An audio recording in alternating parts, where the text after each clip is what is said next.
Pico da Vitória, 7.439 metros, um dos cumes mais traiçoeiros do Tian Shan. Em poucos anos, dezenas de mortos. A corrida pela primazia, tentativas de resgate, decisões fatais. 3 histórias de ascensões explicarão por que esta montanha continua a ser uma das mais perigosas. Neste canal, já analisamos muitas histórias trágicas relacionadas com as montanhas. Frequentemente, após as tragédias, os corpos dos alpinistas permanecem para sempre nas montanhas. Isso indigna muitas pessoas. Nos comentários, escrevem sugestões. Por que não se pode descer os corpos entre nós? Por que não se pode recolher todos de uma vez com um helicóptero? Esta história dará a resposta a essas perguntas. Em primeiro lugar, muitos alpinistas deixam em testamento o desejo de que os seus corpos não sejam evacuados e querem permanecer para sempre nas montanhas. Não vou comentar a opção dos trenós. As pessoas têm uma vaga ideia do que é o relevo montanhoso, onde cada passo exige segurança, onde sob os pés há gelo e fendas, onde o ângulo da encosta é tal que mal te consegue segurar. Que trenós? Mas sobre o helicóptero, é de fato uma boa pergunta. Os helicópteros podem subir a uma altitude suficientemente grande e, teoricamente, realizar evacuações nas montanhas. Só que isso acontece com uma frequência extremamente rara. Porque as montanhas não são apenas um relevo complexo, mas também um clima complexo. O ar ali vive a sua própria vida. Os alpinistas esperam meses pela chamada janela de bom tempo, que lhes permitirá subir ao cume e descer com relativa segurança. Por vezes, são apenas alguns dias por ano, ou até menos. Consequentemente, o tempo de voo nas montanhas é ainda mais escasso. Os helicópteros praticamente não voam a grandes altitudes. O ar é demasiado rarefeito, as hélices não têm sustentação. Além do perigo mortal da altitude, as montanhas têm um sistema de correntes de ar muito complexo. O vento ali não sopra simplesmente. Ele bate, rasga, atira. Mesmo que o tempo esteja bom para voar, um helicóptero pode ser esmagado contra as rochas por uma rajada de vento súbita. E essa rajada surge do nada, num segundo. A máquina é atirada como um brinquedo. Além disso, nem sempre há um local para aterrar. Na maioria das vezes, não há de todo. Isso significa que alguém tem de descer por um cabo, fixar o corpo, prender tudo como deve ser. E, entretanto, o helicóptero é abanado de um lado para o outro por rajadas de vento. O cabo estica e afrouxa. A máquina sacode, a pessoa no cabo gira. Uma rajada errada e é o fim. No final, operações semelhantes custam frequentemente a vida a pilotos e socorristas. Vêm para salvar os mortos e morrem os vivos. Mas não se pode dizer que tais operações de resgate nunca são realizadas. Não, os helicópteros voam nas montanhas e, por vezes, resgatam pessoas até do Everest. Só que acontece muito raramente. Requer uma qualificação incrível dos pilotos, coragem e um tempo muito bom. A combinação destes 3 fatores em simultâneo é uma grande raridade. Tanto quanto se sabe, mesmo num cume tão pequeno como o Elbrus, o Ministério de Situações de Emergência praticamente não utiliza helicópteros devido aos altos riscos. As operações de resgate ali são realizadas principalmente por empresas privadas, aqueles que estão dispostos a arriscar por dinheiro. Apesar do desenvolvimento da tecnologia, praticamente o único meio de descer os corpos continuam a ser as pessoas. Outros alpinistas que sobem, fixam os corpos e descem-nos, manualmente, passo a passo. Mas mesmo estas operações de resgate não acontecem sempre. E o porquê, esta história mostrará claramente. A primeira tentativa de ascensão ao Pico da Vitória, em 1955, terminou com a morte de 11 pessoas. Apenas Ural Zenov sobreviveu. Mas no ano seguinte, em 1956, a montanha foi conquistada. A primeira travessia foi feita por um grupo liderado pelo famoso alpinista soviético Abalakov, e sem perdas. Parecia que a chave tinha sido encontrada. Em 1958, houve também uma ascensão bem-sucedida, também sem vítimas. A montanha parecia ter se acalmado, mostrando que era possível negociar com ela. Mas, em 1959, voltou a mostrar o seu caráter e levou 4 alpinistas. Assim, para que não se esquecessem. Os alpinistas Ananiev, Dobrinin e Soldatov morreram congelados no acampamento a 6.500 metros de altitude. Gidleev conseguiu descer com terríveis congelamentos, os dedos enegrecidos, a pele a descamar, uma dor infernal. Morreu de gangrena no hospital de Tashkent. Os médicos tentaram salvá-lo, cortaram, amputaram, mas a infecção sanguínea já se tinha espalhado. A escola de alpinismo soviética esforçava-se por descer os corpos e realizava frequentemente operações de resgate em grande escala. Era uma questão de honra. Não se abandona os seus, nem mesmo os mortos. Assim, também desta vez, a pedido dos familiares dos 3 falecidos, decidiram descê-los. A expedição de 1960 foi concebida em grande escala. Uma travessia completa do maciço da Vitória desde o ombro oeste, a 6.918 metros, até o passo de Chonteren, a ascensão ao Kantengri por uma nova rota a partir do leste e uma série de outras escaladas muito complexas. Um programa ambicioso. Mas, para além do componente desportivo, a tarefa mais importante era descer os corpos dos camaradas falecidos. Isso estava mesmo acima dos objetivos desportivos. A expedição foi realizada como um evento conjunto da equipe dos sindicados e do Distrito Militar do Turquestão. Foi uma expedição verdadeiramente poderosa. Tais eventos na União Soviética eram realizados muito raramente, se é que alguma vez tinham sido realizados antes. Aqui mobilizou-se tudo: dinheiro, recursos e as melhores pessoas. Dos 50 alpinistas que compunham a equipa, 31 já tinham experiência em ascensões a altitudes superiores a 7.000 metros.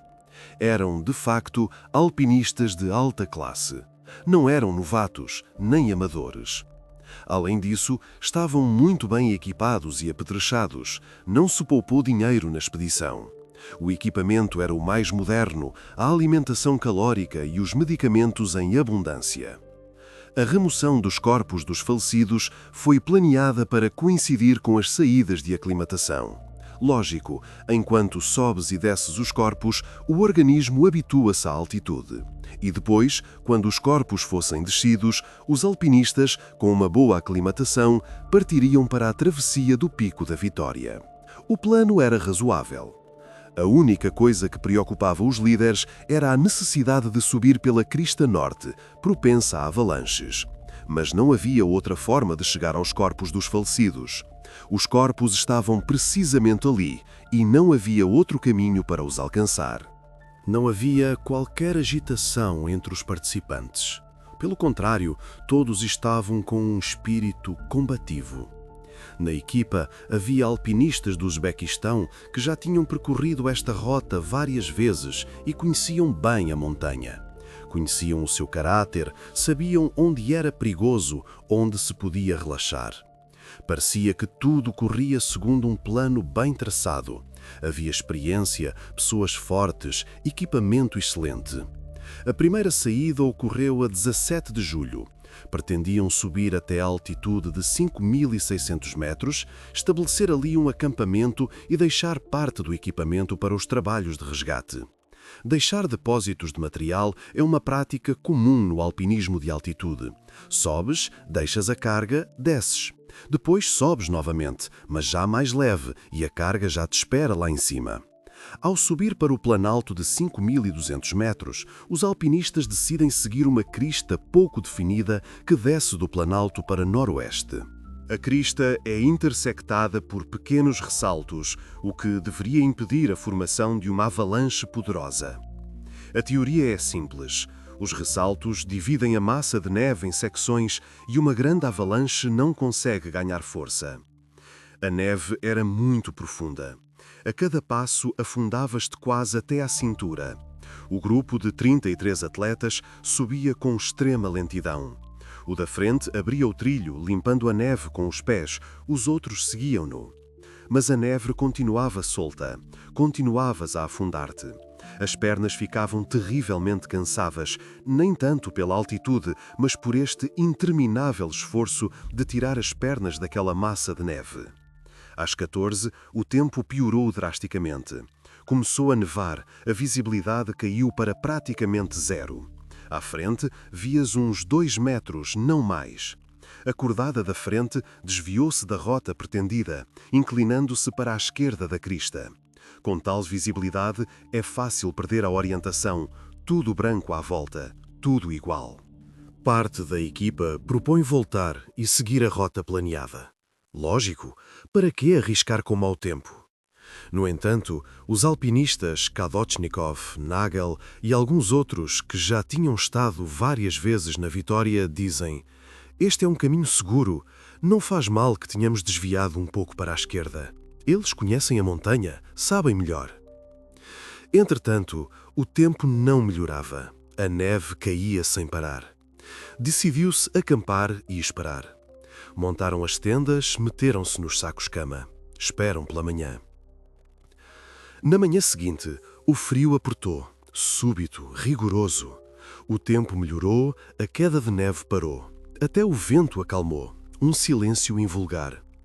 Os alpinistas acordaram ainda de escuro e as cordadas de 3 a 4 pessoas voltaram a subir pela encosta. Faltavam apenas uns 200 metros para chegar ao planalto. Uma ninharia em termos de alpinismo. Até fizeram uma comunicação por rádio com o acampamento base, onde informaram: já estamos a chegar ao planalto em segurança. E isso significava que as secções mais perigosas em termos de avalanches já tinham ficado para trás e podiam começar tranquilamente a descer os corpos. O humor era bom, tudo corria segundo o plano. E de repente, os alpinistas ouvem um estalido surdo. Um som característico, como se algo se partisse nas profundezas da encosta.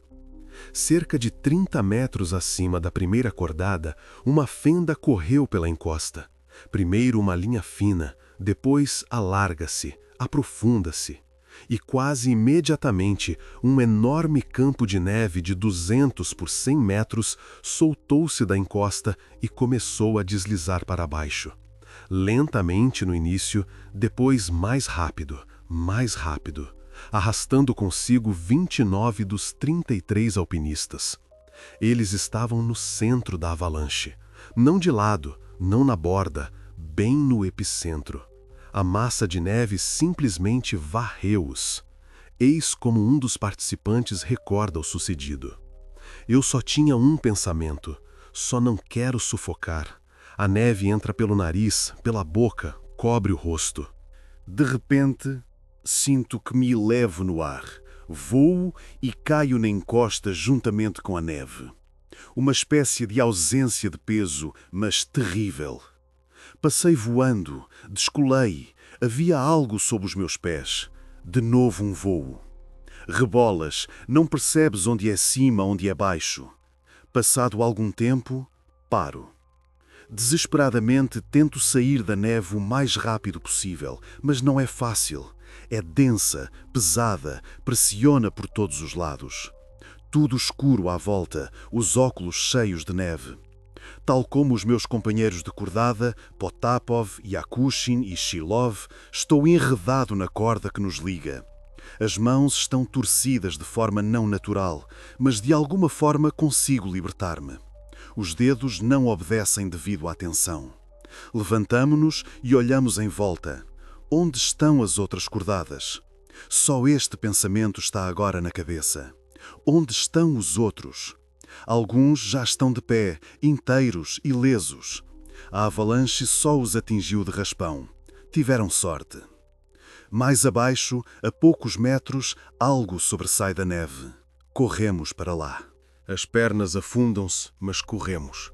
Sats, Dmitruk, Kuzmenko e Labien estão soterrados numa fenda. Apenas se vêem as cabeças, talvez os ombros. Libertá-los não é fácil, a neve está compactada como betão. Mas em 15 minutos, os 4 são desenterrados. Com as mãos, com piolets, com o que houver. Estão inconscientes, os rostos azuis, não se ouve respiração. Fazemos respiração artificial e massagem cardíaca. Pressionamos o peito, sopramos ar. Um faz a massagem, outro respira. Trocamos, porque as forças esgotam-se rapidamente. Entretanto, a cordada de Sevastianov consegue sair sozinha e desenterra Loginov e Tiatin. Mas onde estão as 2 primeiras cordadas, as que iam à frente? Suspeito que foram atiradas por cima de outro ressalto, mais para baixo. Descemos até lá. Não se vê ninguém, mas há uma enorme massa de neve de avalanche. Começamos a escavar e a sondar freneticamente. Enterramos os piolets, apalpamos. No início, sem resultado. Só neve e neve. Mas, a 1,5 metros de profundidade, sentimos um corpo. Rígido, frio. Começamos a cavar ainda mais rápido, embora percamos a consciência toda hora devido ao esforço excessivo. A altitude faz-se sentir. Falta ar, a visão escurece, temos de parar, respirar. Após 25, 30 minutos, desenterramos Buyanov e Plotnikov. Já não tem sinais de vida. Os corpos estão frios, os rostos serosos, os olhos abertos. Após 4,5 horas, desenterramos os últimos. Todo este tempo, cavamos, cavamos. As mãos estão esfoladas, as unhas partidas.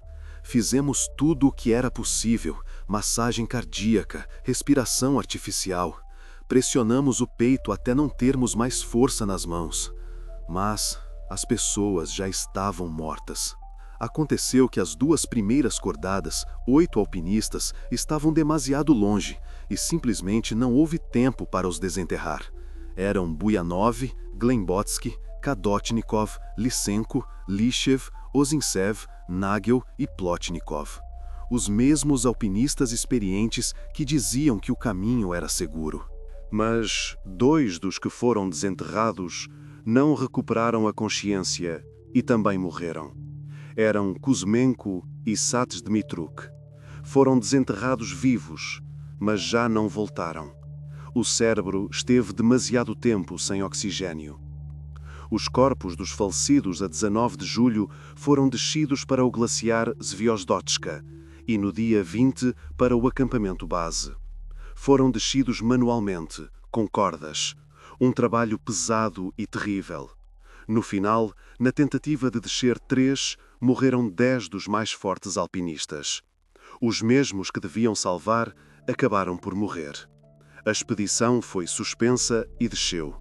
Sobre a travessia, sobre os objetivos desportivos, todos se esqueceram. A montanha não entregou os corpos e fez uma nova colheita. Mais tarde, os sismólogos disseram que nessa altura foram registados pequenos abalos na região do Tian Shan.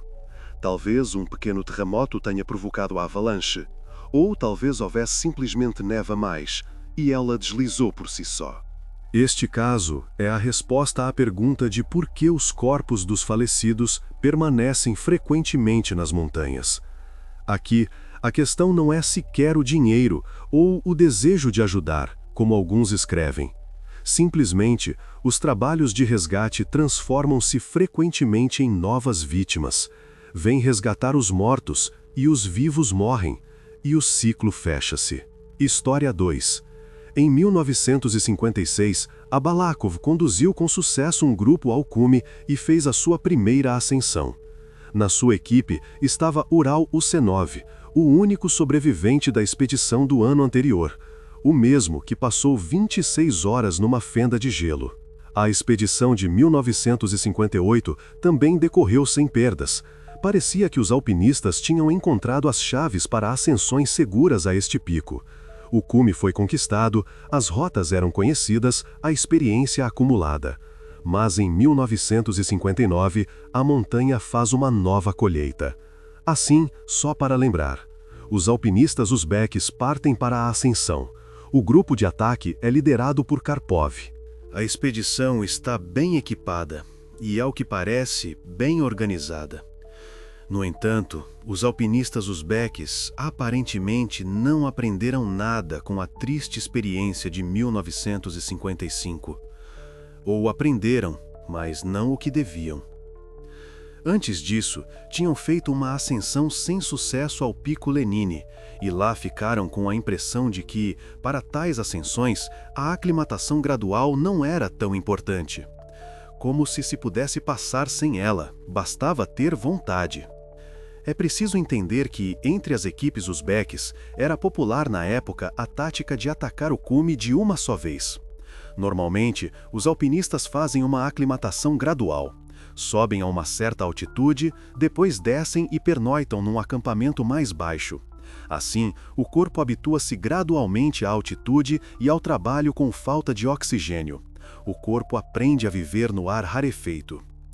Os alpinistas uzbeques propunham uma tática diferente: atacar os cumes de assalto, quase sem aclimatação, simplesmente reduzindo o ritmo da ascensão.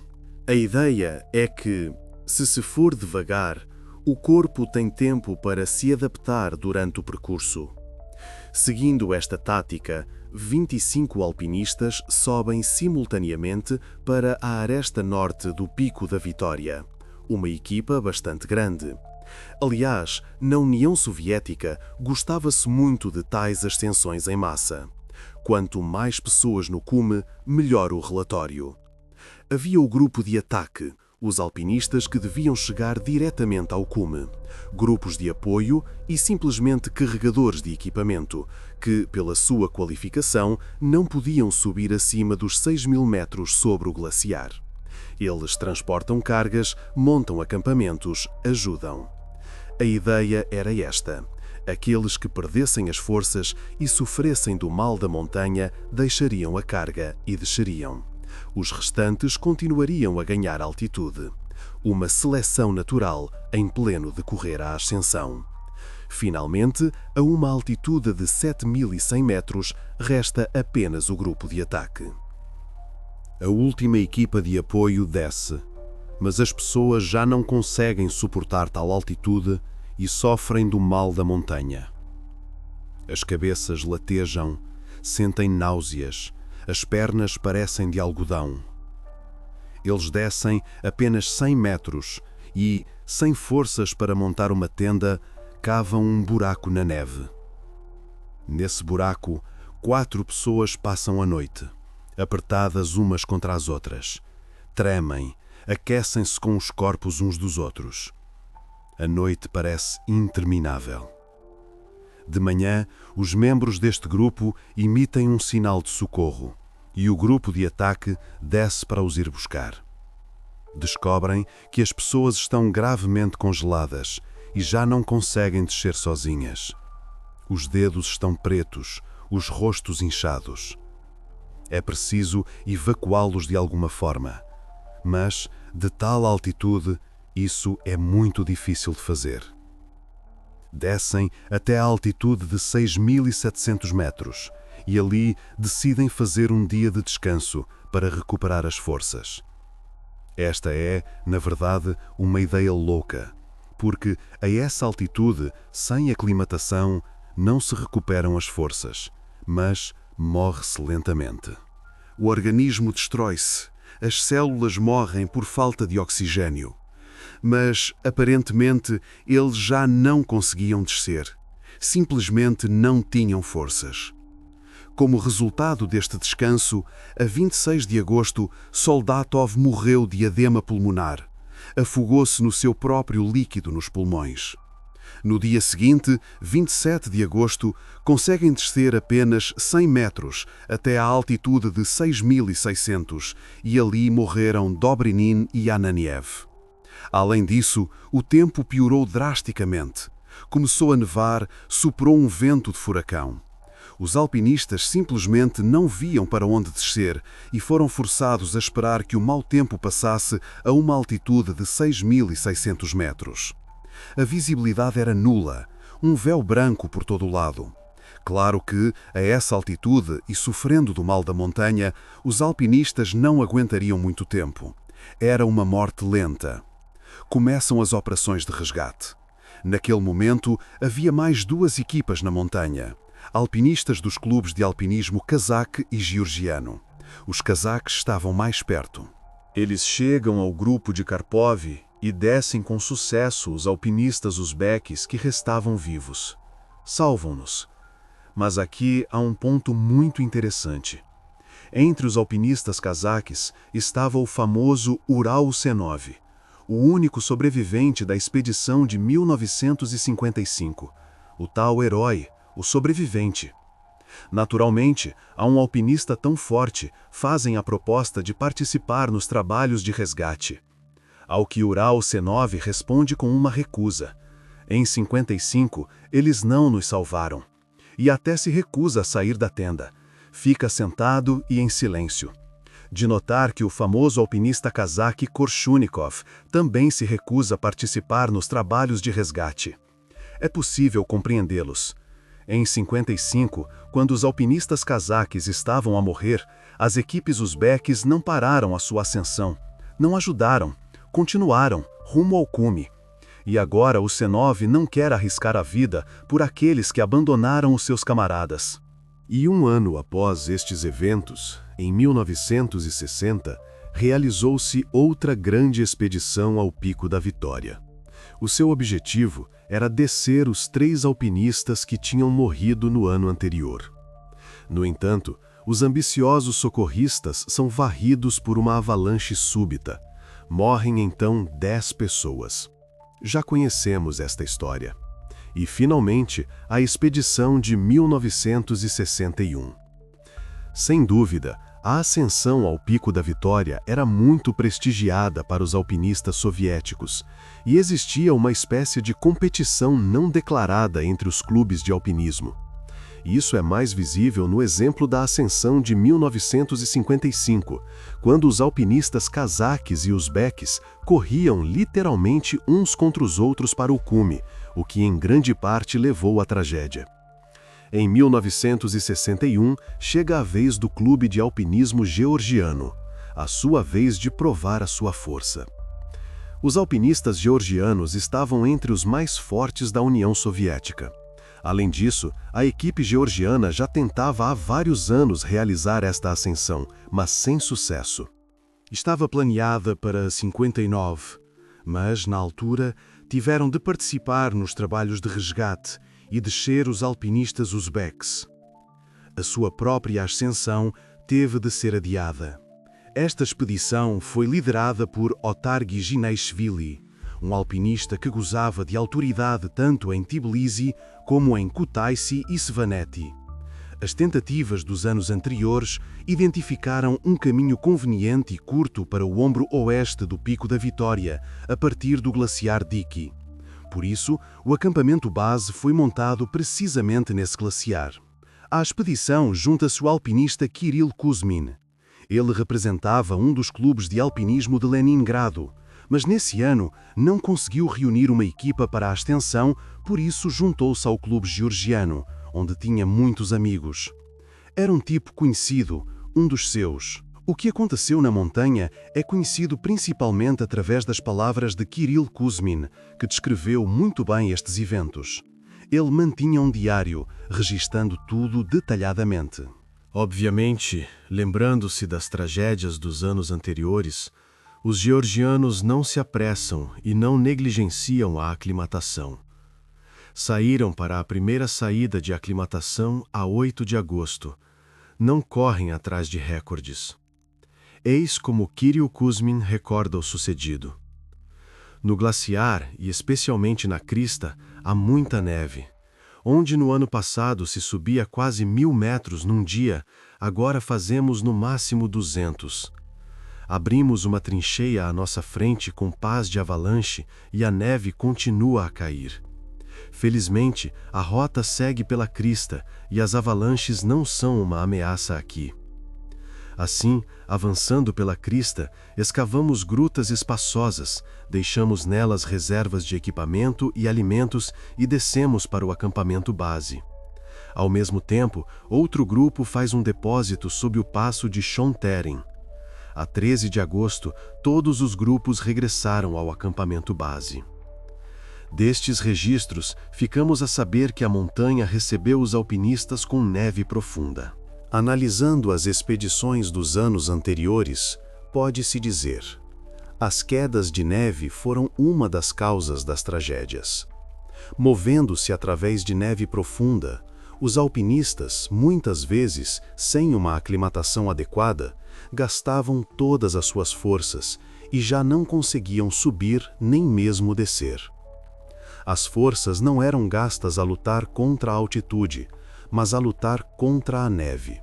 No entanto, os georgianos abordam a questão com inteligência.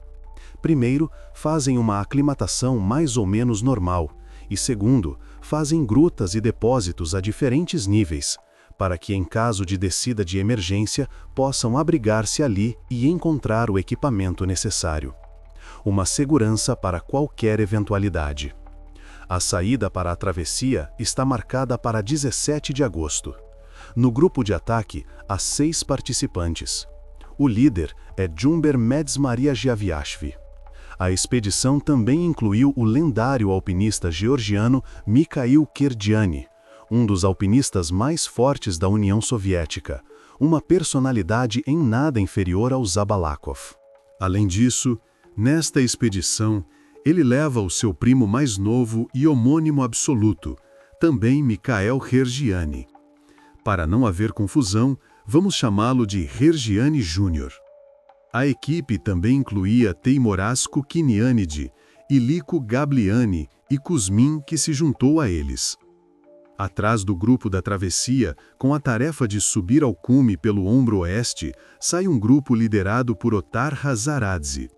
E para o cume leste do Pico da Vitória, ao encontro do grupo da travessia, saem Perebeg Gvarliani, Laerte Chartolani e Givi Tsereteli, filhos de famosos alpinistas de Svaneti, rapazes jovens e fortes. Ou seja, 3 grupos atacam o cume em diferentes direções, uma ofensiva poderosa sobre a montanha a partir de 3 lados. Todos os participantes eram alpinistas experientes e estavam preparados para tal ascensão, exceto talvez o Hergiani mais novo. Ele nunca tinha participado em ascensões de altitude deste nível. Tinha subido com sucesso o Elbrus, mas o Elbrus está longe de ser o Pico da Vitória. A diferença é enorme. A sua candidatura no grupo de ataque gerou discussões acaloradas, mas o seu irmão mais velho, Mikhail Hergiani, que era talvez o alpinista mais forte da equipa, insistiu na participação do irmão no ataque ao cume. Ele diz que confia nele e assume a responsabilidade. Os outros alpinistas concordam relutantemente, o que mais se pode fazer quando uma lenda insiste. A 17 de agosto, a saída não aconteceu. Durante a noite, começou uma forte queda de neve, que não parou até à noite. A neve caía como uma parede. Eis como Kuzmin recorda o sucedido no seu diário. Saímos no dia 18, com um dia de atraso. O incansável Givi Kalabegashvili, entretanto, trouxe uma caravana com todo o tipo de produtos úteis e saborosos. Apesar da neve profunda, a subida do grupo da travessia decorre a bom ritmo. O treino e a aclimatação dos participantes falam por si. A 19 de agosto, pernoitamos numa gruta na crista do cume ocidental. Também pernoitamos na gruta no dia 20, sob o primeiro ressalto rochoso. A 21 de agosto, passamos as primeiras e segundas rochas e montamos a tenda a uma altitude de 6.400 metros. Em condições de vento de furacão, No dia 22, conseguimos subir apenas 70, 80 metros e estendemos a tenda no meio de um amontoado de blocos de granito. O vento rasgava o tecido, tentava arrancar as estacas. Mas, a 23 de agosto, como que a compensar a pequena subida do dia anterior, já às 15 horas estávamos no ombro oeste do maciço da Vitória, no cume de 6.918 metros, que propusemos chamar Pico Vadzapchavela, um conhecido escritor e poeta da Geórgia. Caminhamos mais 40 minutos e paramos para bivac numa depressão a meio da crista que leva ao cume principal do Pico da Vitória. Pernoitamos numa gruta. Um descanso tranquilo a 6.900 metros de altitude é especialmente desejável. O cansaço já se sente na maioria dos membros do grupo. Apesar da neve profunda e do vento de furacão, graças a uma boa aclimatação e preparação física, o grupo aproxima-se do cume do Pico da Vitória e prepara-se para o ataque final. Parece que tudo corre bem, mas este último esforço é geralmente o mais difícil. As forças são cada vez menos, abandonam as pessoas a cada hora que passa. A altitude espreme tudo de ti. Se nos lembrarmos da expedição de 55, ela também parou literalmente a 100 metros do cume do Pico da Vitória. Mas voltemos ao diário. Às 10 da manhã de 24 de agosto, saímos. Espero atravessar o cume durante o dia. Mas no início, Misha Kergiani Jr. avança lentamente, e a meio do dia o tempo piora muito, e paramos antes do ressalto do cume, a uma altitude de cerca de 7.000 metros. Vento forte e nevasca, não há visibilidade. A 25 de agosto, fazemos várias tentativas para continuar. No entanto, temos de voltar constantemente ao bivac, e só às 14h30 conseguimos chegar à crista. Misha Júnior está a andar bem, e parece-nos que a sua fraqueza de ontem foi acidental. Subimos até a altitude de 7.300 metros e paramos para bivac. Já são 6 da tarde e não sabemos o que nos espera antes do cume, e atacá-lo no escuro seria uma estupidez. Os alpinistas não conseguem chegar ao cume, e fazê-lo no escuro já é mortalmente perigoso. O mal-estar de Kergiani Jr. é um sinal de alarme muito preocupante, muito provavelmente relacionado com um mal de altitude. Além disso, o jovem quase não tem experiência em altitude. Obviamente, no dia 25, ele já caminhava apenas com a força de vontade, simplesmente obrigava-se a andar. No dia seguinte, 26 de agosto, o tempo está excelente, mas frio. Um frio rigoroso. Preparamo-nos lentamente, esperando que o sol comece realmente a aquecer o lado sul da crista. Saímos às 10h30 da manhã. Agora, já ninguém duvida que a próxima pernoita será a leste do cume principal. Mudamos as cordadas. Junto-me a Jumber para abrir trilho mais intensamente em direção ao cume. Teimuraz vai com Iliko e os irmãos Kergiani movem-se atrás. A subida é bastante rápida e já estamos na parte superior da crista. É verdade que até ao cume oficial ainda falta cerca de 1,5 km, mas este caminho já não tem ganho de altitude, é só andar na horizontal. A segunda cordada vai ao lado da nossa, mas ambos os Mishas ainda estão muito lá embaixo. Falamos com eles por rádio e percebemos que Misha Júnior não consegue andar. Deixo os rapazes lá em cima e desço até aos Kergiani. Discutimos a situação com Misha Sénior. O que fazer? O mais novo sente-se bastante bem, mas tem as pernas de algodão e não consegue dar um passo para cima. Simplesmente fica parado a respirar. Da travessia, sem dúvida, temos de desistir. Misha Sénior insiste que nós os 4 sigamos para o cume, enquanto ele e o irmão começarão a descer lentamente, à espera do nosso regresso. Esta insistência de Kergiani Sênior, que arrastou o seu primo para o grupo de ataque, põe em risco toda a ascensão e a vida dos alpinistas. É preciso entender. O ritmo lento, todas estas negociações, os atrasos, roubam o precioso tempo de bom tempo. Cada minuto conta. Além disso, a essa altitude, as forças dos alpinistas desvanecem-se a cada minuto. Sente-se literalmente a energia a desaparecer. Mas ainda restam 2 grupos que continuam o movimento em direção ao cume, enquanto os irmãos Kergiani começam a descer para o bivac. São 14h30. O tempo está bom e nós, deixando as mochilas, começamos a atravessar a crista para leste, em direção ao local onde os alpinistas anteriores deixaram as suas notas. Eu e o Jumber vamos à frente, inspecionando todas as formações rochosas que encontramos pelo caminho, pois no cume devem existir 3 moledros, e todos em locais diferentes. Vitaly Abalakov não encontrou o moledro de 38, de Gutman e Litovet, e Erokin, o moledro de Abalakov.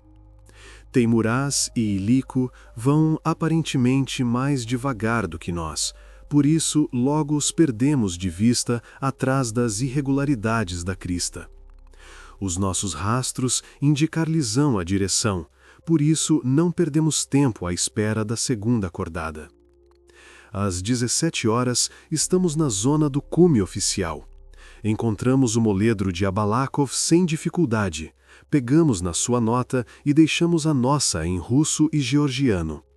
Depois, gritamos a Kukinyanidze e Gabliani para que regressem, enquanto nós próprios vamos mais para leste à procura de outros moledros. Para quem não está familiarizado com as montanhas, talvez valha a pena explicar o que são moledros. Moledros são pequenas pirâmides de pedras que os alpinistas constroem nos passos e cumes. Nessas pirâmides colocam notas. Nessas notas, escrevem a hora da passagem pelo cume, a composição do grupo, o tempo e alguma outra informação. E a nota anterior, deixada pelos alpinistas precedentes, é retirada. É simultaneamente uma tradição e uma prova da conclusão da rota. Obviamente, os rapazes queriam retirar a nota de 1938, que Abalakov nunca encontrou. Esta empreitada ambiciosa revelou-se um erro fatal. Saíram bastante tarde e já não tinham tempo para procurar os moledros. Ao mesmo tempo, o tempo piorou drasticamente. Como acontece frequentemente nas montanhas, de repente. Já não se vê nada a 5 metros, ou melhor, a 2 passos. A neve bate no rosto e enche os óculos. Nas aberturas do nevoeiro, vemos um moledro na rocha. É certamente o moledro de Erokin. Eles descreveram o local com bastante precisão, mas chegar lá não é fácil. São precisos mais esforços na luta contra a nevasca. Depois de nos aconselharmos, decidimos não mexer no moledro. Que a nota dos falecidos há 1 ano no Cáucaso, Erokin e Tsireunikov, permaneça no cume da vitória, no auge dos seus sucessos alpinísticos. Daqui, voltamos para trás na esperança de alcançar a segunda acordada. Mas então começa um espetáculo. O furacão agita a neve, privando-nos de qualquer visibilidade. Já não há rastros e tentamos andar sem perder altitude ao longo da crista. O vento é tão forte que nos derruba. Pelas 19 horas, estamos completamente exaustos e perdemos a orientação. Uma única saída: parar, enterrarmos-nos na neve e esperar até de manhã. Mas como fazer isso? E recordo que os alpinistas não tinham pás de avalanche, nem sequer mochilas. Tinham-nas deixado na crista na esperança de subir ao cume com pouca carga e descer rapidamente. Como resultado, a acordada fica a uma altitude enorme, na escuridão total, sob um vento de furacão, sem qualquer equipamento, sem tenda, sem sacos-cama, sem nada. Eis o que Kuzmin escreve no seu diário. Começamos a cavar a neve com as mãos. Os dedos ficam imediatamente dormentes, a neve é densa. Os resultados são miseráveis e as forças esgotam-se. De repente, de forma completamente inesperada para nós, tudo se acalma. As nuvens descem para algum lugar. Aparece um céu azul e o pesadelo desaparece tão subitamente como começou, como que por comando. Orientamo-nos e vemos que estávamos a ir na direção certa. As nossas mochilas estão muito perto. Entretanto, escurece. Já no crepúsculo profundo, encontramos as nossas mochilas. Não procuramos as mochilas de Teimuraz e Ilico, assumindo que eles já desceram há muito para o bivac. Na escuridão, começamos a descer pela crista afiada de neve e gelo. Jumber à frente, à distância de uma corda encurtada. Andamos com o máximo cuidado, e eu repito constantemente, com cuidado, mais devagar, sem pressa. Verificamos cada passo. Só vejo a silhueta de Jumber, e de repente ouço um grito: "Segura!" Cravo o piolé e atiro-me sobre ele, mas logo um puxão o arranca, derruba-me e eu e o Jumber voamos pela encosta de neve íngreme em direção ao glaciar Zviozdoska. Sei bem que os campos de gelo abaixo de nós estão a 5.000 metros de altitude, e nós ainda estamos a 7.400. Sei também que a encosta íngreme tem apenas 50, 70 metros e depois precipita-se para o glaciar numa parede rochosa. Percebo que nem eu nem o Jumber conseguimos parar a queda. É o fim. Mas eis que, inesperadamente, um puxão brusco, e já não deslizo pela encosta, mas fico pendurado na corda que se enrolou no meu braço esquerdo. Tenho medo de acreditar neste milagre e medo de me mexer para não soltar acidentalmente a corda que se prendeu em algo. Fico pendurado e não respiro. Grito ao Jumber. Ele responde que está inteiro e ileso. Grito-lhe novamente para não fazer movimentos bruscos e para, com cuidado, cavar degraus na neve com os pés. Faço o mesmo. Calcanhar, ponta. Calcanhar, ponta. Finalmente, estamos ambos de pé. A corda afrouxa. Cravamos os piolés na neve e começamos a subir para a crista. Aconteceu que a corda deles se enterrou numa dobra da encosta de neve de tal forma que conseguiu suster a queda. Durante a queda, a corda começou a deslizar rapidamente e a cortar a neve, formando algo semelhante a uma âncora de neve. Foi isso que parou a queda e salvou os alpinistas de uma morte certa. Foi verdadeiramente um milagre, uma chance em 1000. No entanto, voltemos ao diário. Já está completamente escuro.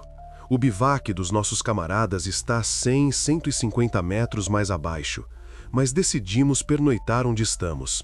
Simplesmente não temos forças para continuar. Com os piolets, cortamos a crista, fazemos uma plataforma onde nos sentamos, metendo-nos parcialmente nos sacos cama. E assim passamos toda a noite. O tempo poupa-nos. O frio é intenso, mas não há vento. Trememos, aconchegamos um ao outro. De manhã, esperando pelo sol, levantamo-nos e vemos os 2 michas andar perto do bivac, aparentemente à nossa procura. Gritamos para eles e começamos a descida. A primeira pergunta: onde estão Kukinianidze e Gabliani? Isto deixa-nos perplexos. Chegando ao bivac com a sensação de que o mais difícil e assustador já passou, ficamos novamente em alerta. No entanto, após os nossos primeiros sinais lá em cima, literalmente a 100 metros do local da nossa pernoita forçada, aparecem as figuras de Teimuraz e Ilico. Como se veio a saber mais tarde, ao voltarem do cume, não encontraram as suas mochilas e pernoitaram num nicho de neve que escavaram com os piolets. Parecia que todos os perigos tinham ficado para trás. O grupo estava novamente junto, todos vivos. Restava apenas descer. E é o que começam a fazer. Os primeiros a descer são os irmãos Kergiani. Tiveram tempo para descansar e por isso partiram primeiro. Atrás deles iam Jumber e Kuzmin, e por último, Ilico e Teimuraz. Durante esta descida, Ilico escorrega e cai no abismo. Mas Teimuraz segura-o e ele fica pendurado na corda. Puxam-no para a crista e, ao que parece, tudo acabou bem. Tiveram sorte. No entanto, obviamente, durante esta queda, Ilico sofre uma lesão e começa a queixar-se de dor no lado direito. Feriu algo internamente com o puxão. Os alpinistas decidem montar acampamento e recuperar as forças. Jumber, Teimuraz e eu instalamos-nos na tenda, e Misha Sênior, ao lado, faz uma gruta para si e para o irmão, para não estarmos tão apertados os seis. À noite, Ilico começa a queixar-se de dores no fígado. Acontece que é uma doença antiga dele, e a altitude e o arrefecimento da noite anterior aparentemente agravaram-na. Antes, ele não tinha dito nada sobre a sua doença. E os médicos, pelos vistos, não repararam em algo. Ou ele escondeu. De manhã, ele estava muito fraco, mas aguentava-se, e nós continuávamos a considerar o Misha Júnior o mais fraco entre nós.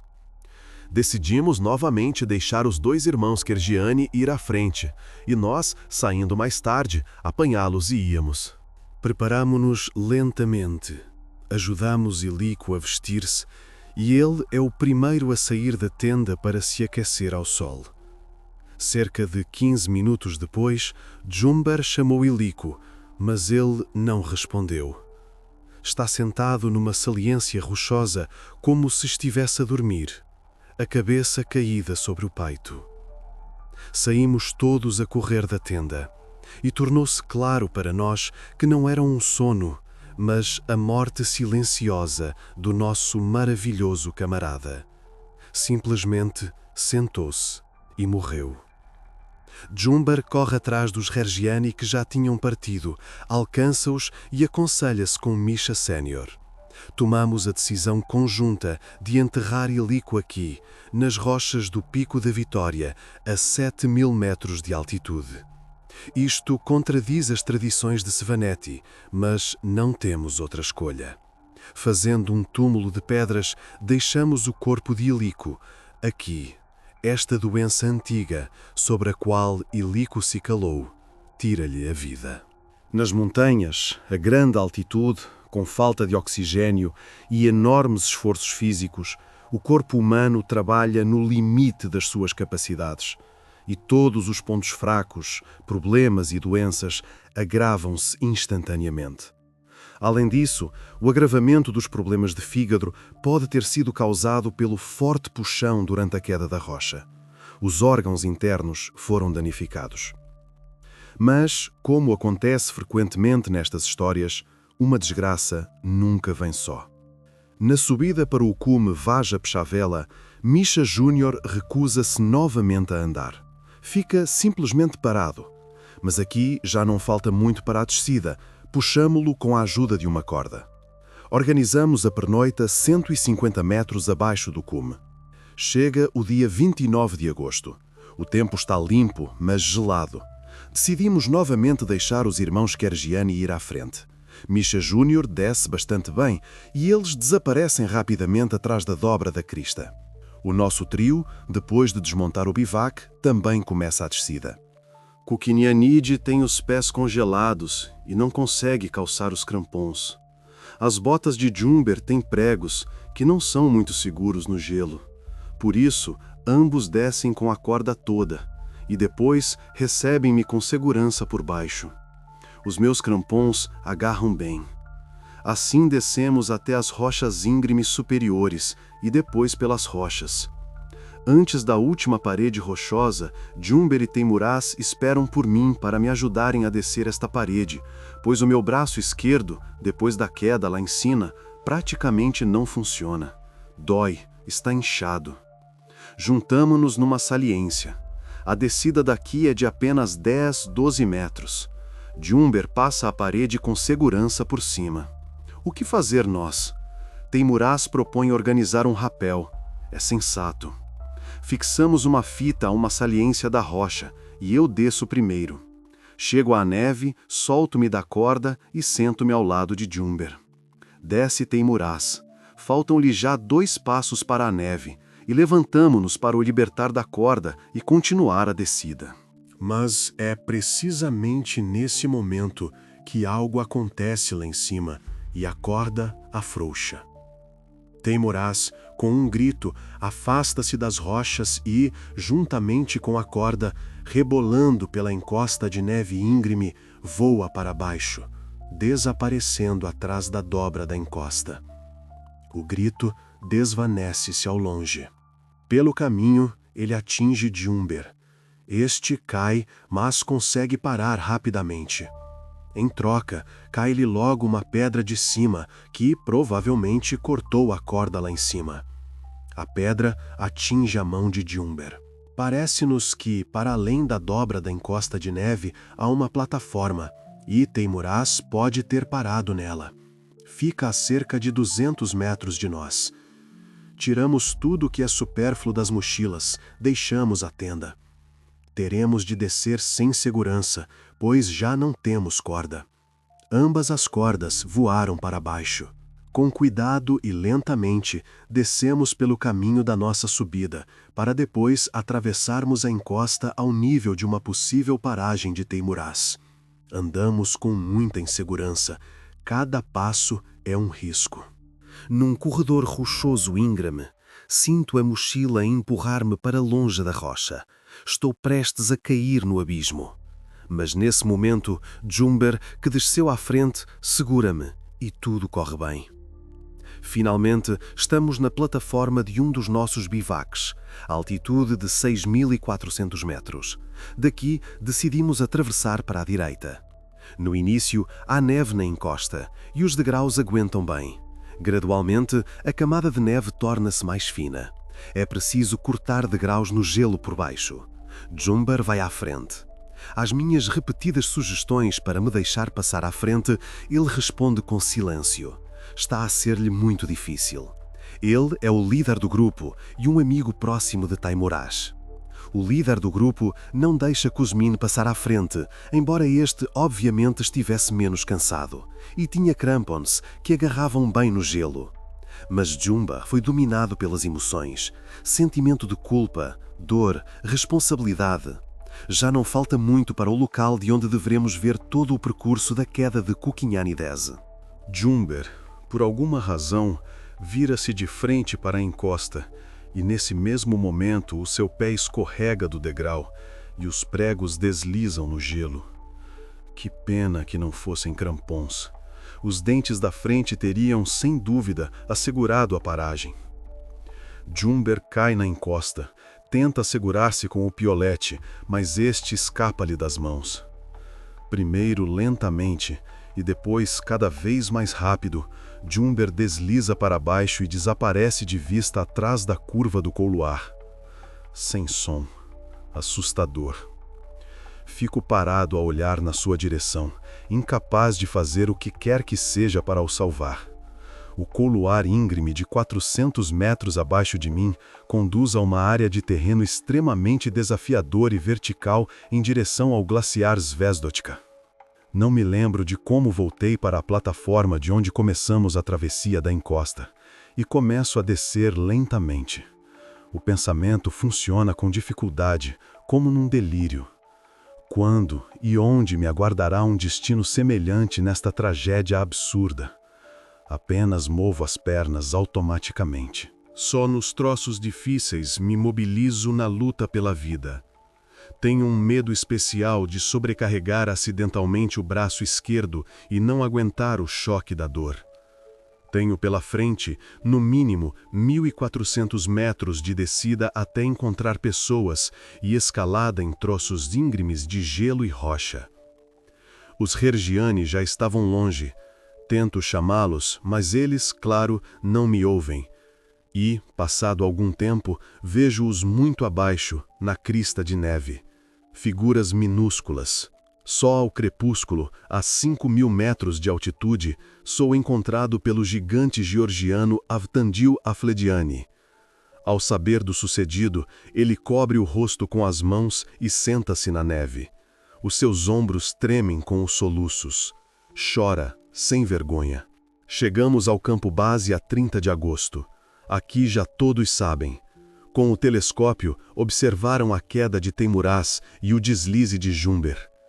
Os rapazes que nos encontraram na crista eram uma equipe de resgate, enviada em resposta ao nosso sinal ainda a 28 de agosto. E antes de descer para o campo base, Misha Kergiani e outros alpinistas aproximaram-se da parede do ombro ocidental, no glaciar Zvezdovska, e encontraram lá os corpos dos nossos 2 camaradas. Mais tarde, foram transportados para o campo base, levados para Tbilisi e sepultados no cemitério memorial, junto a personalidades famosas da Geórgia. Assim terminou a expedição de 1961. Se a minha opinião interessa, esta tragédia tem muitas causas. O mau tempo, a falta de equipamento, como nos lembramos, Junder não tinha crampons. E, claro, os fatores emocionais. Foram eles, na minha opinião, a principal causa da tragédia. Primeiro, Mikhail Kergiani força a entrada do seu irmão mais novo no grupo de assalto, o qual, evidentemente, não estava preparado para uma ascensão daquele nível. Mas ele, usando a sua autoridade, leva-o para a equipe e, no final, é forçado a gastar todas as suas forças e tempo a cuidar do irmão. Obviamente, as habilidades de um alpinista como Mikhail Kergiani teriam sido úteis para o resto da equipa e certamente teriam salvo a vida de algum dos alpinistas. Mas, em vez disso, ele desce com o seu irmão mais novo, que assumiu sob a sua responsabilidade. A lealdade familiar venceu o profissionalismo.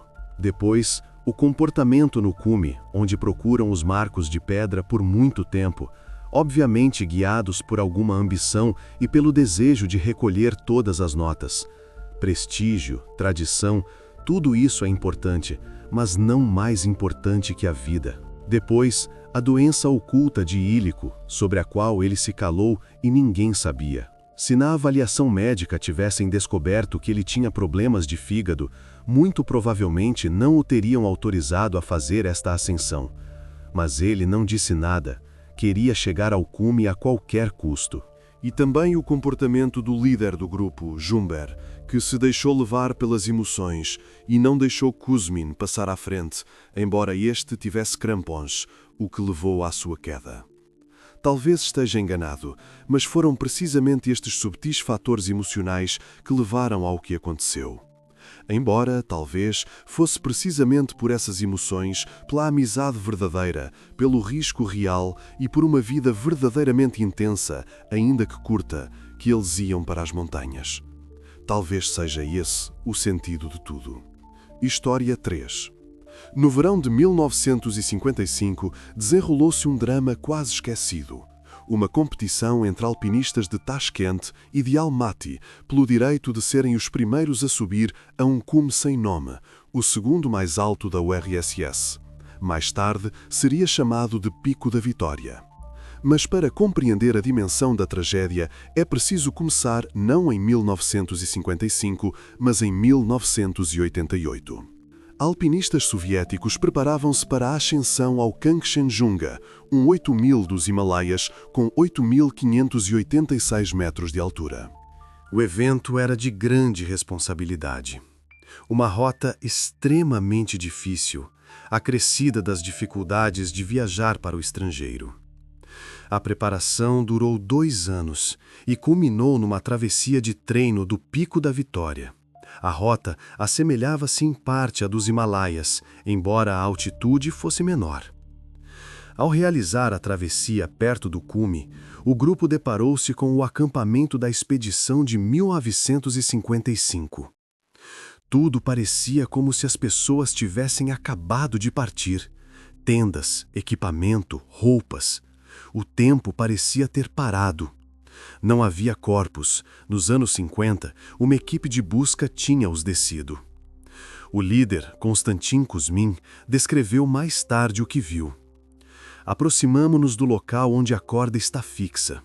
Uma pequena plataforma, coisas espalhadas, piolets e crampons completamente novos espalhados pelo chão, aparentemente descartados antes da descida como carga excessiva. O metal brilhava como se tivesse sido comprado no dia anterior. E mais à frente, no gelo íngreme onde a corda se rompe, As pessoas exaustas, ao que parece, já não conseguiam aguentar-se e caíam pela parede de 1.800 metros diretamente para o glaciar. Exploraram o acampamento. À esquerda de 2 tendas, mais uma, mais acima, um nicho coberto de neve. Escavaram pensando que era uma gruta. Afinal, era apenas uma depressão na encosta. Nela, roupas quentes, comida, gasolina, fogareiros, tudo para a vida. Tudo o que era necessário para sobreviver. Havia também roupas quentes nas tendas, mas tudo estava espalhado e não havia pessoas. Sondaram toda a área circundante com sondas de avalanche. Nem corpos, nem gruta. O local, numa encosta íngreme, era de resto pouco adequado para um bivaque, especialmente durante uma nevasca. E muito perto, a cerca de 70 metros, o cume oriental do Pico da Vitória. Um pouco mais a leste, campos de neve suaves, protegidos dos ventos de oeste. Aparentemente, estas pessoas simplesmente não tiveram forças para chegar a um lugar seguro. Mais 70 metros e teriam sobrevivido. Subiram até aqui a 19 de agosto de 1955. Deram tudo, aspirando a ser os primeiros no Pico da Vitória. Mas subestimaram muitas coisas, e o cume puniu-os cruelmente. Dos 12 habitantes deste acampamento, apenas um sobreviveu. Entre as tendas derrubadas e o equipamento abandonado, alguém notou um caderno cinzento congelado no gelo. Alguns golpes de piolé, e eis que os alpinistas tinham nas mãos um diário que ali estivera por 33 anos. As folhas, intercaladas com papel de alumínio, já tinham secado. Os registros a lápis, bem legíveis, começavam a 19 de junho de 1955. O ZIS 110, a uma velocidade de 140 a 150 km por hora, voava pela estrada de Kaluga em direção ao aeroporto de Vnukovo. Voamos na rota Moscovo, Kazan, Sverdlovsk, Kustanai, Karagandá, Balkhash, Almaty. Assim começa o diário. Mas como começou a própria história? A corrida pelo cume. O segundo cume mais alto da União Soviética atraía os alpinistas. Conquistá-lo era uma proeza incrivelmente prestigiosa. A primeira tentativa ocorreu ainda em 1949. Um grupo liderado por Kolokolnikov tentou subir o Vitória, mas na altura as avalanches da encosta norte impediram-nos e tiveram de recuar. A montanha repeliu-os. Em 1955, 2 expedições dirigiram-se ao Vitória. A Uzbek, liderada por Vladimir Hatzik, e a de Almaty, sob a liderança de Kolokolnikov. A secção de alpinismo recomendou que se unissem, mas ambas as equipas recusaram. Cada uma queria ser a primeira. Prestígio, glória, honra. Então, a secção tentou estabelecer uma ordem de saída para a ascensão. Primeiro os de Almaty, depois, após a sua descida, os uzbeques. No entanto, estas diretrizes ficaram no papel. Os alpinistas ignoraram-nas. Quem subisse primeiro, a esse seriam dadas as honras.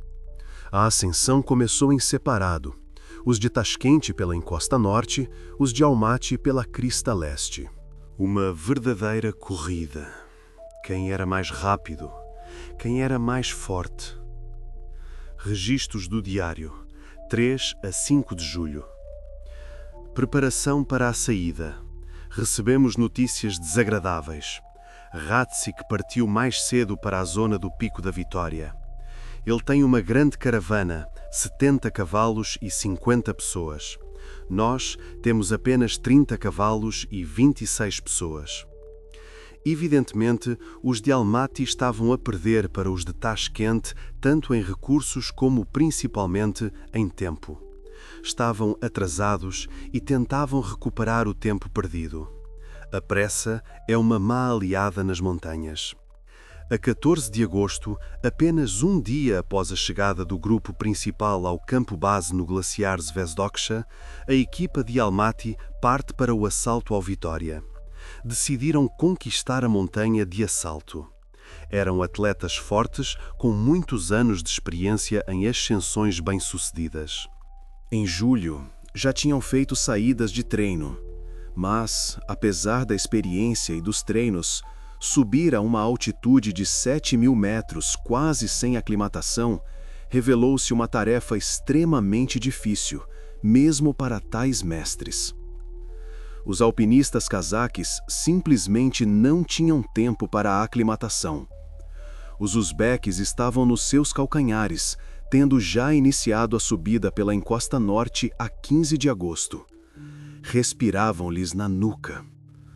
O assalto bem-sucedido ao Khan Tengri no ano anterior dava confiança aos de Almaty, e eles lançaram-se à luta sem olhar para trás, confiantes em si mesmos, confiantes nos camaradas. Mas o mal da montanha, aparentemente, manifestou-se rapidamente. Prova disso é o ritmo de ganho de altitude em queda acentuada. No primeiro dia, uma subida de 700 metros, no segundo, 500, no terceiro, 400, e no quarto dia percorreram apenas 100 metros. As forças esgotavam-se, o corpo recusava-se a funcionar. A 17 de agosto surge uma anotação triste no diário. Este dia não tem nada de especial para nós. A 17 de agosto de 1952 estávamos no cume de Chevernik. A 17 de agosto de 1953 partimos para o assalto ao pico Korzhnevskaya. A 17 de agosto de 1954, no cume do Pico da Revolução. E agora não tem nada de especial. Estamos na crista. Troços rochosos e de neve muito complexos a uma altitude superior à do Elbrus. O cansaço começa gradualmente a fazer-se sentir. Os alpinistas tinham de facto motivos para se preocupar. No momento do registro, o grupo estava a uma altitude de 6.350 metros, muito acima do Elbrus. Durante a noite, um dos participantes começou a ter fortes dores de cabeça. A cabeça parecia que ia explodir, pressionando por dentro. Suspeitando de um edema cerebral devido ao mal da montanha, decidem descê-lo. Outros 3 são enviados para o acompanhar. No grupo, restam apenas 12 pessoas. No dia seguinte, os alpinistas subiram até uma altitude de 6.800 metros. Aqui foi feita a última anotação no diário. O trabalho de ontem em altitude fez-se sentir. 4 foram forçados a interromper a subida e estão a regressar. De novo, arrastamo-nos lentamente para cima. A neve, por enquanto, não está má, é firme, mas há troços muito soltos. A uma altitude de 6.100, 6.200, apanhamos um vento muito forte, vindo da China. O desejo de alcançar a crista de altitude hoje não foi bem sucedido. Montamos acampamento a 6.800. A altitude já começa a fazer-se sentir, dores de cabeça, sono de má qualidade. Naquele ano, havia muita neve no Pico da Vitória, e o tempo estava bastante quente. Por isso, os alpinistas tinham constantemente de abrir trilho em neve solta, afundando-se periodicamente até a cintura. Tal movimento esgotava as últimas forças. Cada passo era uma luta. A 19 de agosto, o tempo estava bom, mas por causa da neve, a equipe só conseguiu subir 100 metros e montou acampamento num local pouco adequado para tal. Faltavam 100 metros para o cume. Parecia que mais um esforço, mais um dia, e o pico seria conquistado. Tão perto. Para pernoitar a 18 de agosto, instalaram-se às 11 da noite. Uma tenda mais abaixo na crista, as outras 2 numa elevação. Durante a noite, o tempo piorou drasticamente. Levantou-se um vento de oeste muito forte. Começou a nevar, cobrindo gradualmente as tendas. A neve acumulava-se, pressionando por cima. As pessoas, a uma altitude enorme, quase sem aclimatação, sofrem do mal da montanha. Ele priva-as das últimas forças, da vontade, do desejo de lutar pela vida. O cérebro funciona lentamente, os pensamentos são turvos. Continuando deitadas nas tendas soterradas pelo vento e pela neve, as pessoas começam simplesmente a asfixiar. O oxigênio diminuía. Durante a noite, os fogareiros e o rádio falharam devido ao frio. Um dos alpinistas, Ura-Ozenov, acordou com a pressão sobre a tenda. Estava soterrada pela neve. A neve pressionava o seu corpo e impedia-o de respirar. Lá fora, uma tempestade de neve. Tentando livrar-se da asfixia, as pessoas começaram a cortar as tendas com facas.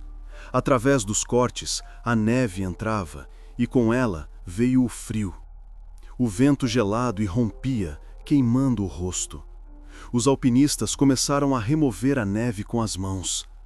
Passado algum tempo, Alexandrov subiu de baixo. Nos pés, botas, nas mãos, um saco-cama, que um segundo depois foi arrancado pelo vento.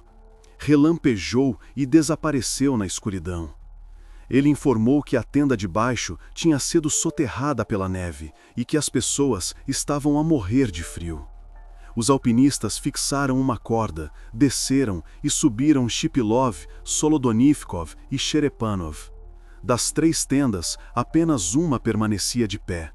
Todos os 12 alpinistas acabaram em uma única tenda pequena, apertados, abafados, assustados. Os montanhistas exaustos estabeleceram turnos para desenterrar a tenda da neve. Ainda esperavam que de manhã o tempo melhorasse e pudessem subir ao cume. Mas os seus sonhos não se concretizaram. A tempestade apenas se intensificou. O vento uivava, a tenda estalava. Na manhã de 20 de agosto, decidiram cavar uma gruta, mas a altitude e a falta de aclimatação adequada fizeram-se sentir. As pessoas simplesmente caíam sem forças. Cavavas 2 vezes e pronto, ficavas sem fôlego, não conseguias recuperar a respiração.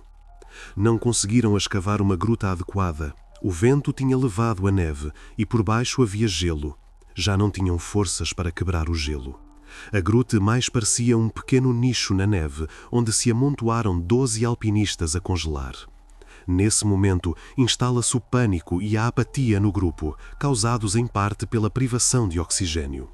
Aparentemente, o líder Shipilov perdeu o controlo da situação, e talvez até de si mesmo. Ele toma a última decisão. Os alpinistas Sigitov e Uzenov devem descer e pedir ajuda. Os restantes podem agir como entenderem. Como entenderem palavras terríveis a tal altitude. À dupla junta-se Suslov. Outros 4 queriam ir com eles, mas alguém disse: é melhor ficarmos na gruta do que morrermos na descida. Os restantes decidem esperar que o mau tempo passe lá em cima. Foi um erro fatal. No final, apenas 3 abandonam o acampamento. Sigitov e outros enterraram-se na neve e ficaram à espera da manhã. À espera de um milagre. Na manhã de 21 de agosto, quando amanheceu, Suslov sentiu-se mal, mas o trio continuou a descida. Na tempestade, perderam a direção e desviaram-se demasiado para a direita. Quando, em vez de rochas violetas, viram rochas amarelas, perceberam o erro. Tiveram de subir de volta. Perda de tempo, perda de forças. Nesse momento, Suslov cai. As forças abandonam-no. Simplesmente caiu de joelhos. Os camaradas forçaram-no a mover-se, explicando: movimento é vida. Pouco depois, ele caiu de joelhos. O sangue jorrou-lhe do nariz. Alguns minutos depois, desabou e morreu. O corpo congelou na neve.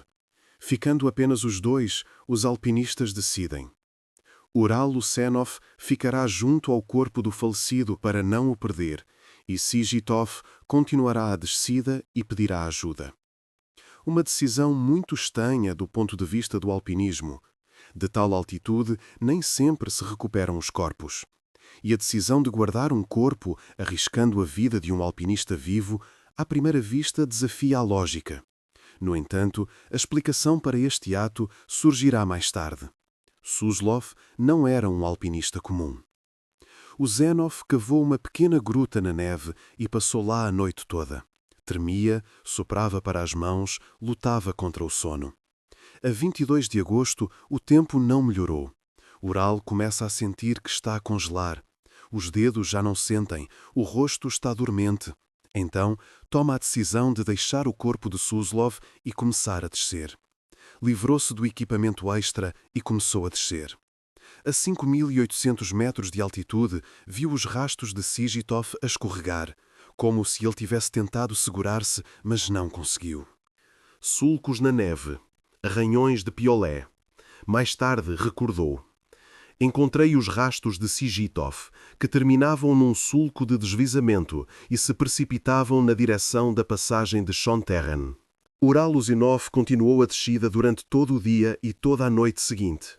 Quase morria de cansaço, mas compreendia. Se adormecesse, morreria. Se fechasse os olhos, seria o fim. Ele caminhava em piloto automático, movendo as pernas mecanicamente. Chega a manhã de 23 de agosto. No glaciar Zvezdotska, Ural decide cortar caminho e ir não pelo lado direito da crista, como o grupo tinha feito na aproximação, mas mais à esquerda. Parecia que a sorte lhe tinha voltado a sorrir. O tempo melhorou, ficou mais quente e ele começou a acreditar que chegaria a outras pessoas. O sol brilha, não há vento.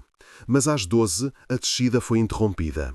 Ural Usenov cai numa fenda de gelo no glaciar Zvezdotska. Uma queda rápida, escuridão e o alpinista fica preso na fenda. Quando tentou firmar-se, uma bota saiu-lhe do pé. Ficou só com uma. À volta, por muitos quilômetros, um deserto de gelo e uma altitude de 5.000 metros. Ural começou a gritar, mas logo percebeu. Ninguém o ouviria. Ninguém o ajudaria. A voz soava abafada na armadilha de gelo. As tentativas de sair sozinho com a ajuda do piolete terminavam repetidamente em fracasso. Devido à fraqueza, caía de novo. As mãos não aguentavam, as pernas cediam. Com o piolete, conseguiu quebrar um cincelo, que caiu e formou uma ponte horizontal. Ficar na fenda tornou-se um pouco mais confortável. Lembrando-se de como os muçulmanos enterram os mortos, cavando a sepultura não para baixo, mas para o lado, Ural Usenov escavou uma reentrância e meteu-se nela. Não sentia medo. Compreendia. Ele próprio era o culpado pelo que estava a acontecer. Portanto, tinha de aguentar até o fim. Aceitou o seu destino. Mas um milagre aconteceu. Acontece que, durante o dia, enquanto o Zenov se movia pelo glaciar, da parede do Pico da Vitória, os alpinistas de Tashkent, os mesmos com quem os de Almaty competiam, o viram. Viram um ponto que descia do glaciar e depois desapareceu. A equipa de Tashkent pernoitou a 23 de agosto a 4.700 metros de altitude. Na manhã de 24, no local onde o Zenov fez a viragem, encontraram os seus rastros e seguiram-nos, chegando até à fenda. Quando Ural ouviu um grito, o primeiro pensamento foi: imaginei. Uma alucinação do frio e do cansaço. Mas depois olhou para cima e viu cincelos a cair. Então havia mesmo alguém lá. Ouviu a voz de Shevchenko. Sentiu esperança, pela primeira vez em muito tempo. Lançaram-lhe uma corda, ele amarrou-se e começaram a puxá-lo. Lentamente, com cuidado. Ural Usenov permaneceu na fenda por longas 26 horas. Sofreu queimaduras de frio nas mãos e nos pés, mas foi o único da sua equipa a sobreviver. Um dia depois, um grupo da expedição cazaque liderado por Senchenko encontrou o corpo de Goncharuk, que morreu de exaustão. Os socorristas que chegaram subiram a crista a 8 de setembro e, a 6.400 metros de altitude, encontraram os corpos de Ankundinov e, um pouco mais acima, de Cherepanov. Ambos morreram congelados durante o sono.